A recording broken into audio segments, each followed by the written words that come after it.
I still want to say that emptiness is sexy.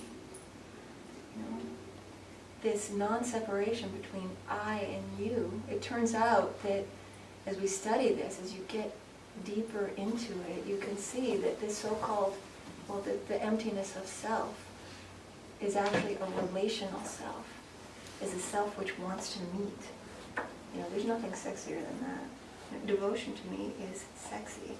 There's another thing I wanted to read just to end here. It's page 32, 33. Yeah, this is from Shantideva. Just as these arms and legs are seen as limbs of a body, why are embodied creatures not seen as limbs of life?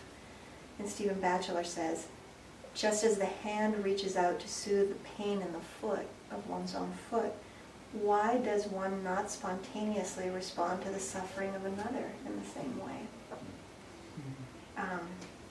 When the impact of the insight of no self, of this relational self, of no you and me, you know, let's see, Shantideva recognizes that he can no longer live and behave as though the needs of I were intrinsically more important than those of you. He now understands the equality of self and others to be more than just a worthy moral assumption. It's become an inescapable existential fact. So this thing about getting into kind of the academics or the traditional teachings, like what were these things that these people studied? And by the way, when you start to study it, you see that it comes from emotional questions, emotional urgencies that are not unlike our own, even Nagarjuna.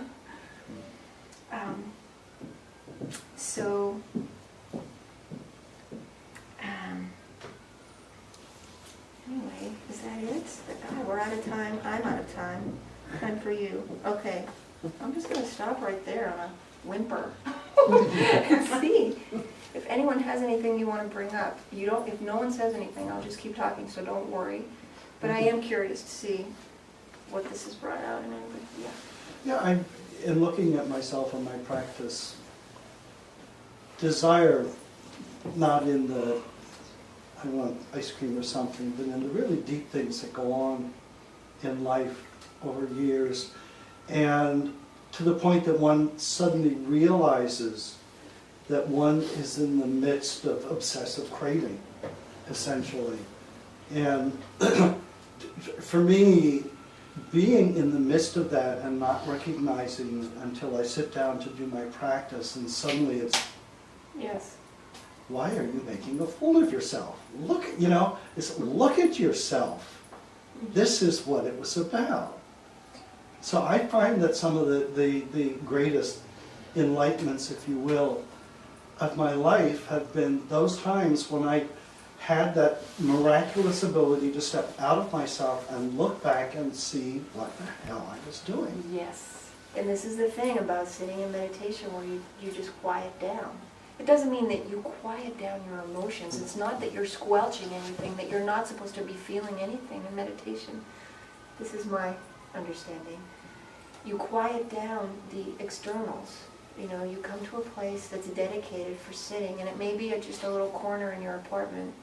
And it doesn't mean that, you know, there's sirens happening outside and people screaming in the street. That's okay, but you minimize the amount of distraction so that you can just see what's going on. And there are many examples of like the bamboo, the pebble hitting the bamboo.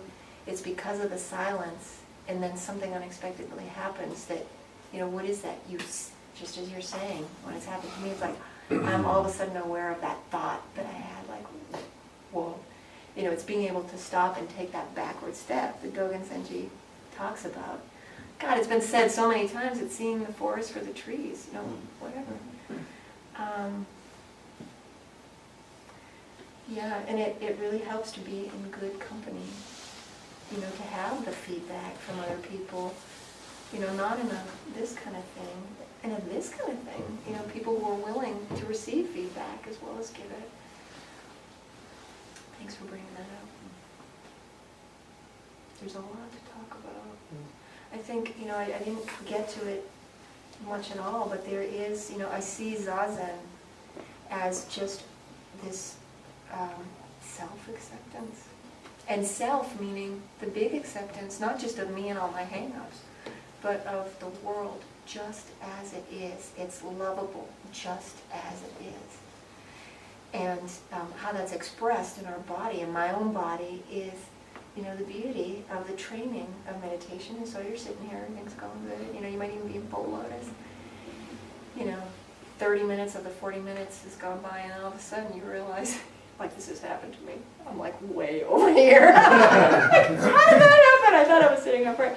And the only thing, this is the moment of awakening. Oh, yes. What could be easier? What's the problem? It's just the noticing and then the coming back to center, which is the same exact thing in our relationships with others and with ourselves. Now, we can't control whether people are going to forgive us or not, or whether they're going to meet us and we can move on. But as my father said when I visited him, he was going to see a friend of his who has Alzheimer's, advanced Alzheimer's, doesn't recognize anybody, is always moving furniture around, strange things. We don't know how much longer he has to live. And my father and my friend who was there helping us were joking. My father said, oh, it's kind of hot today, and I really don't know if I feel like taking that big drive out there. And Chris, our friend, said, well, the good thing about Alzheimer's is he won't even notice if you don't show up. But my dad said, I'll notice.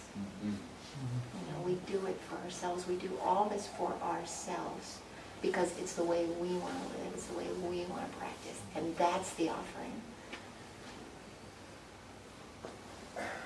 Oh, there was one thing. I wanted to end with a little pep rally. I saw it there out of the corner of my eye. That, all of this is just up for our use. Our greed, our anger, all of this is what arises for us not to squelch. What a wasted opportunity. Important information. Something here wants your attention. Can you pay attention to it and can you use it? Can you transform it into an offering? Can you transform your anger into an offering? We're talking about desire. Can you transform your desire into an offering? Because guess what? Desire is very close to bodhicitta, the aspiration for awakening. Don't squander your desire. If you get anything out of this talk, don't squander your desire. And then if you can, actively use it. What are ways that you can use it? Put it to good use. Because it's energy. Okay, any other question? It's 4:20. You haven't nudged me yet. It's time. Okay, there's the nudge. All right.